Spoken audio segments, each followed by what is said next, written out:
Hey, what's going on, guys? Knoxville363. Today I'm going to be going over the differences between iOS and Android. And now that the iPhone's coming to Boost Mobile finally, I know a lot of people are going to be happy about that. I am okay with it, I suppose. I'm so used to Android that switching over to iOS is going to be a little bit different for me. But I figured I'd go through the reason why I still prefer Android over iOS. First of all, now I'm using my iPad just for demonstration purposes only, but I thought I'd go over iPhone things. So as far as this actual size of the phone, I have the Samsung Galaxy S3, which is 4.52 inches. The iPhone was a standard, believe it was 3.5 inches up until the brand new iPhone 5 came out, and now it's still 4 inches. The problem being that even though it is 4 inches, it has the HTC 4G, the very first 4G phone that came out for Boost Mobile. I believe that was the first one. Was that it had a more narrow, slimmer, compact size. I'm not a big fan of that. I prefer something a little bit wider. Now, even though I have a case on this one, that's why it's so thick. I still prefer it to have, I was always against large screen phones. I was always like under the impression of why would anybody need that large of a screen? The phone's going to be too huge. But after I had the ZT Warp, good God, I don't remember how big that screen. I think it was like a little over 4. Maybe it was 4 inches. I'm not sure. After that, I fell in love with larger screen phones. That's going to be the most difficult part for me, is having a smaller screen, because I like watching movies on my phone and internet browsing. And text messaging makes it easier too when it has a wider, stance. Now, as far as widgets go, there are no widgets on iOS. Android has them, which I really, really love my widgets. Now, on your iPhone, all it is, there's just apps.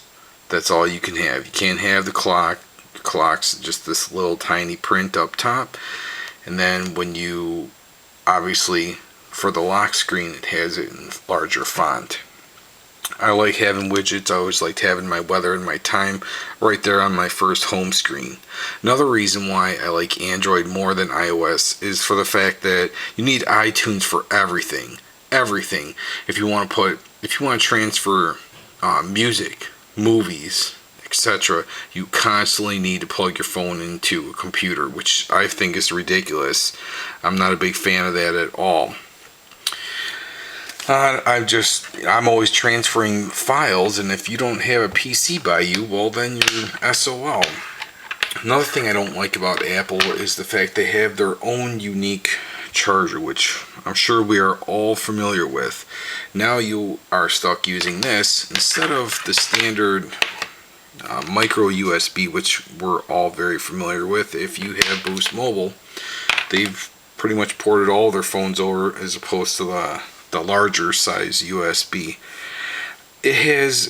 Apple has pretty much every single thing that Android does. So you can't possibly say, I can go on the internet. Okay, well, guess what? So does Android. I can go on Facebook. Okay, so does Android. YouTube, same as Android. I mean, the list goes on. In my opinion, I have not used iOS for a very long time. I solely use it on just my iPad, and that's about it. I've never gone into, details in reference to which applications are available on iOS that are not available on Android, and same thing goes for Android. I don't know what we have that iOS doesn't have to offer. Something else I really like, now I'm on my iPad, so I'm not sure. Now there's a notification bar, but on your Android phone, you have your toggles up here on top. I don't know anybody personally that has an iPhone that I can ask them if there is one or not, but this is huge, because I have an iTouch and an iPad. You always have to go to your settings to access the basic things, which I don't like. I like how you can just toggle things. You don't need to, especially if you're on the go, you don't really have time to be going through settings. Okay, now go to this menu. No, I use my mute button all the time in my Wi-Fi. I shouldn't have to go to my settings to access that. So I could be wrong about that. Like I said, I did notice that there is a notification bar now, but I don't really use my iPad all that much like I used to. I primarily just use it for Netflix, and that's it. If you've been following me for quite some time, you know I'm huge on apps, and I like free applications. Now, all you have to do is go to certain websites. I'm not going to mention any of them right now, but there's plenty of them. You could download any application that you want that's available on the Play Store at any time. And guess what? All you have to do is go on through your settings and basically allow permissions for third-party applications to be installed on your phone. That's it. And then guess what? You go to your apps through your settings, and you can install it right there off your device. You don't need a PC. You can even just download the ForShared app right here. Boop, eBay. You can even use ForShared right here. You can use that, and you can install applications from your device. Now, if you have an iPhone, you need to jailbreak it, okay? Then you have to install all these other crazy things to be able to use your free applications.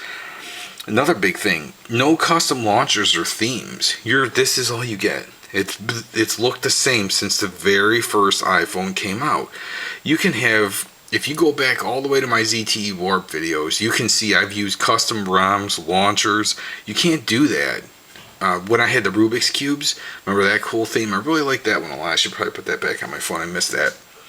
Anyways, you can't do that. You need to jailbreak your device, and even still, it's been ages. I used to do it on my iPod Touch. You can use like custom themes where you can make all of your icons. I used Monster Energy drink. I had all my apps look like Monster Energy cans. Ooh, big one. Okay, on any Android device, you can simply add extra storage to your phone. On any Apple device, there's no removable battery, no removable storage, and that is huge with people. Okay, if you want to change out your battery, say your battery, I mean, let's face it, they're smartphones. Eventually they will go bad, okay? You can't do it. You need to bring your phone to the Apple store, and then they replace it. And I don't know how much a new battery is for any iDevice, but I'm quite certain they're probably going to be pretty hefty in price. Now, there's no flash on any iOS that I'm familiar with, and if you don't know what flash is, it's used for videos and in games. Now, so many people ask that about Android devices. It came later on that Android devices had flash enabled. And last but not least, choice selection. There's no choice selection. All you get is an iPhone, and that's it. There's no different screen sizes, no different shapes, no nothing. They all look the same. All Apple did was they made it where you can have the iPhone 5C, so you can change the color of your phone. To me, that's not a big deal because I always wrap mine up in a case. I made a big Federal case, and I was complaining to DJ about why are they only offering the Galaxy S3 in white. I hated my white phone. I thought I was going to like it when I had the S2. I got so sick of it.